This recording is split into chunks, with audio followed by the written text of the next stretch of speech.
عليكم، ازيكم؟ عاملين ايه؟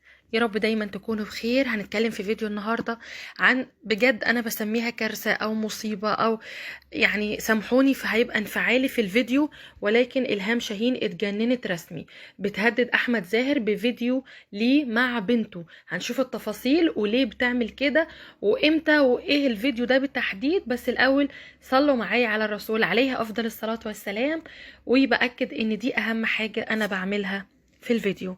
كلنا عارفين قصة إلهام شاهين وأحمد زاهر، عشان ما نطولش في الموضوع. آخر حاجات وصلوا ليها كانت ان احمد زاهر هدد، مجرد تهديد يا جماعه، هدد الهام شاهين انها لو ما بعدتش عنه وعن بناته وعن الترويج ليهم باشاعات مغرضه، وانهم بيتصوروا صور عريانه، وان هم طالعين واجهه كده قدام الناس، ولكن هم بيتصرمحوا على حسب قولها، وان هم بيعملوا حاجات مخله بالاداب. بس هو بيحاول يختبئ في عباءه الدين، ان هو يعمل تصريحات زي ان القبلات والاحضان في الافلام والمسلسلات سيئة جارية وهتفضل جارية حتى بعد وفاتي او حتى لاحفادي، واني حاطط خطوط حمراء لبناتي زي ما انا حاططها لنفسي، ومستحيل نعمل المشاهد دي. الهام شاهين اثارها الموضوع جدا، وقالت ازاي وانت فاكر نفسك يا كومبارس هتطلع وتعدل على اهل الفن اللي هم اسيادك؟